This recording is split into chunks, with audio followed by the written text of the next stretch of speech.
ngenda mulumbe kusuza kayenyonyi kabe nsudde ne ngamba asinza butagenda so Tamale Mirundi musaliddwako ekintu kimu nti yabadde ayogera byayagala nti omuntu ebigambo ebibi mbadde njagala owulira ne ngamba kansakinge abalina Tamale Mirundi yabadde talina social media platform nenga gwe ogenda ku kitimba n'oteekamu erinnya Tamale Mirundi nga bakuleetera so abadde ayogera ebyaddala era gavumenti ndowooza emisaliddwa nnyo gavumenti eyinza obutaddamu funa muntu ajogerera nga Mirundi poze ekinnumya kimu ate afudde si musanyufu lwaki ogamba nti afudde si musanyufu ati bamugoba mu State House kimala bumazi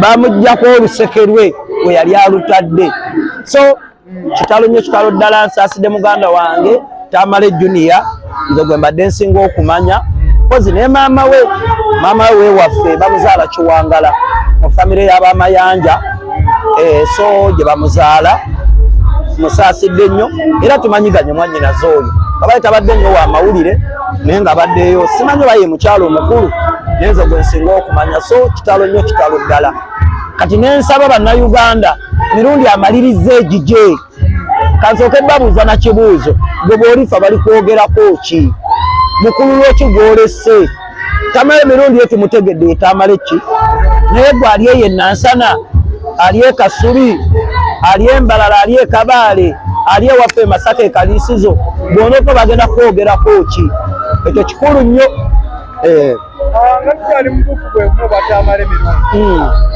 waliwo ebize bibongoosebwa nti nnyo Kasuku baakola nabo osyo akola n'abalwadde ate oyinza munenya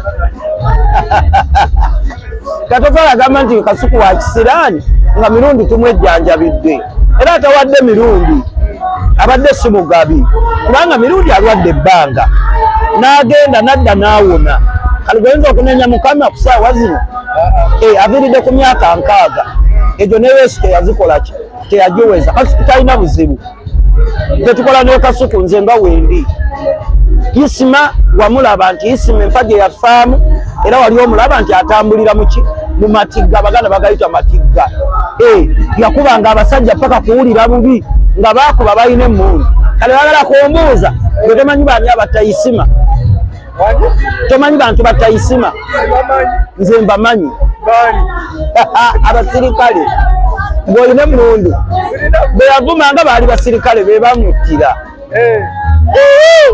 kali gwoyinza okuddayo kati nga gwokola okunoonyereza ku Isima vidiyo ze yasembayo obusembi okukola abo abantu beyayogera amannya beetaaga n'okukwata yabakuba nnyo yagamba obusajja bubeera mu mpenko ne busirika buti obunnye ne bumutunuzaamu Sabbanga wangi olunaku olwaleero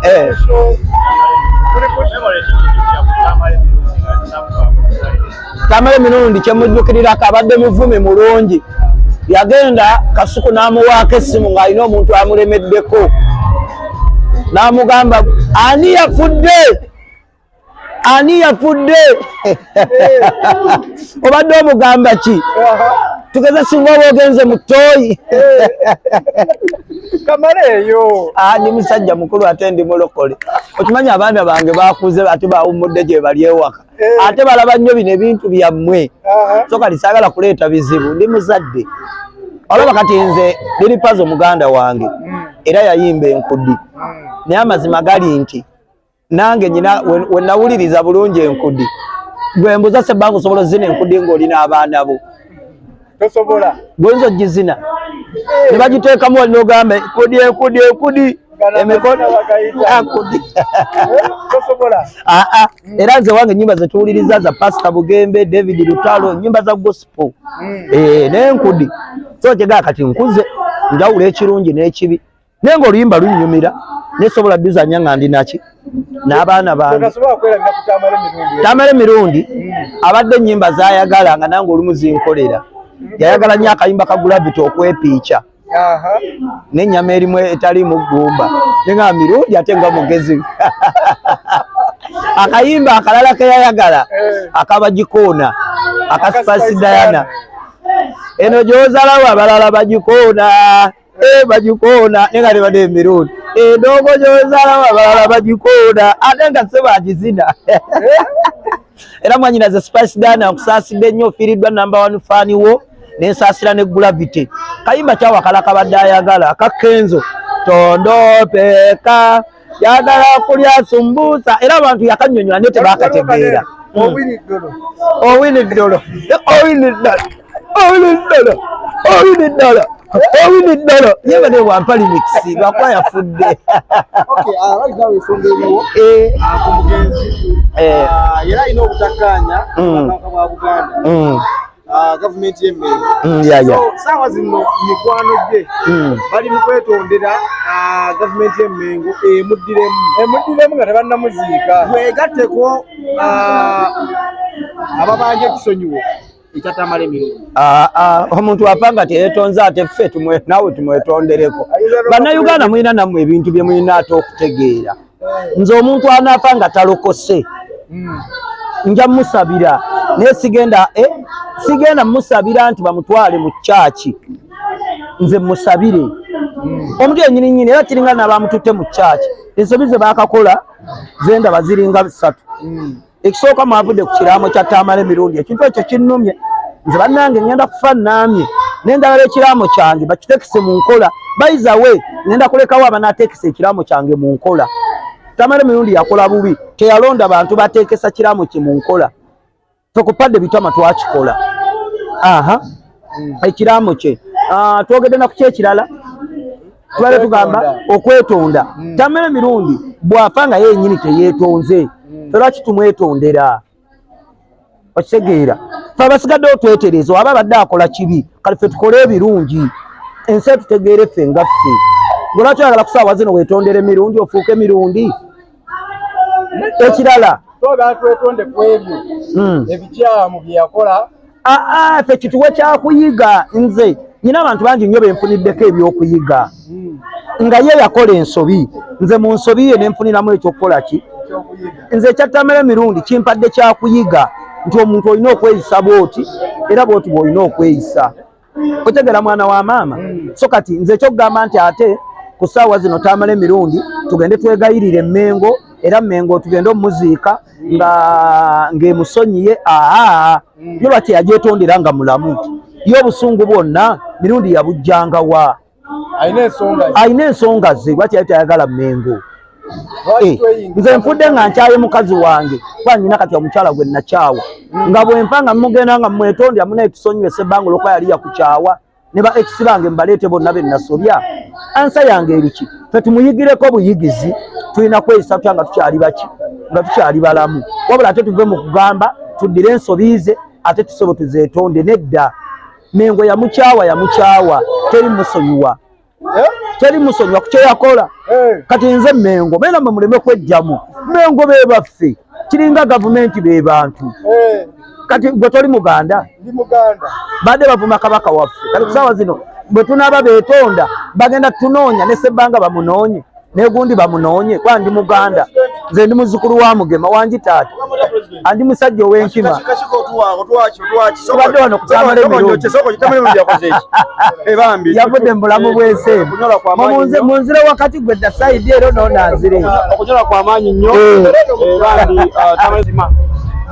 nga liwayogera ekigambo kyonna obulisobola ng'ekintu ekikulu kyekigambo ekisooka.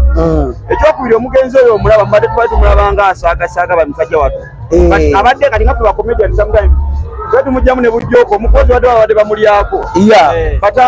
Dr. T kati agenda kulya ku kisu era mugezi kati aba naye yafudde adde mu bizonte ebipya alenkuba kuyiribiroko aye kati ebizonte bibyo byagenze kati tumanyi nakumanyaawo byalazeewa simanyi naye nga nze kyemmanyi Tamale Mirundi bantu bakosezza bajja ate onanjukizza wabadde era n'akaana akala akazanya nga Tamale Mirundi oba nakalaba Mufaani Factory. Kati abantu omuntu ng'oyo bw'avaawo kontenti aba akoze eki bulabira ku leediyo bwe yafa bano abaana waliwo gwe bayitanga gundi eri Makindi ba eriyo bonna eriyo disiki bonna bakola ki teeta mwadde balya ku Tamale Mirundi temukyakoze eki ekyakyembadde mmanyi ku Tamale Mirundi ng'akubawo ebigambo bakutya kumokkola kakuba omugenzi tebamwogerako abadde ayogera mazima ate nze kakuba omuntu wamala okuva mu bulamu bw'ensi tewali kintu kyonna kyonna kibi kirina kumwogerwako era abavuddeyo ne boogera ekibi nti tamala baddakola bwatakola nsobi tamala bannalimba nnyo teri omugenzi omuntu atalimba naddala mu Uganda wano ewaffe kati tebamugoba mu State House mukama ebyama byonna byafudde nabyo bambi mukama abeeko gwabiroosa ebyama ebyo biveeyo kubanga abantu bangi boogedde bambi ku maziika ge mulumbe abantu boogedde ebigambo bingi mulumbe ebigambo bya looya we mwabiwulidde byayogedde byonna tusaba mukama katonda abeeko gwaloosa amugambe ebigambo ebituufu biki biki ebituufu ebyaliwo mu kufaamu nga tumaliriza atwogere ku mwana mulenzi Mutoolo kino kitegeeza ki eri kalya ya Mutoolo ne banne bazanya nabo ekisooka Mutoolo katonda amuwadde abantu banene katonda engeri gyamuwadde abantu atuyambe mu wiikisi 2 awase atulage omukazi alina omukyala Ashakama ali mukubuzaabuza otamulaba wano waire ku siteegi Mutoolo mu wiikisi 2 funa omukazi n'ebigambo mbiddamu mu luyoŋŋono Mutoolo siimini nyanguŋuni omunyumu na Ashakama nyanguŋunuma omukazi omulala mu wiikisi eza 2 owulidde ekigambo ekyo ate kwesembanga nze Mutoolo musanyukiddeko olwa kino nti kino kyakoze tekikoleka mutiitiizi bantu banyi bategese konsati n'ayimbira obutebe nga bukalu naye nze nsoose ne mwebalizaako mukama yebale butamuswaza ekyo kimuwadde amaanyi okweyongerayo gyakola ki gyalaga Mutoolo bw'owadde okyalowooleza mu kuwasa nze ndaba okyali mwana muto towasiza ddala weesonyiwa abakazi beerawo nga ffe baganda bo bw'olina wakali awo olina abakazi babiri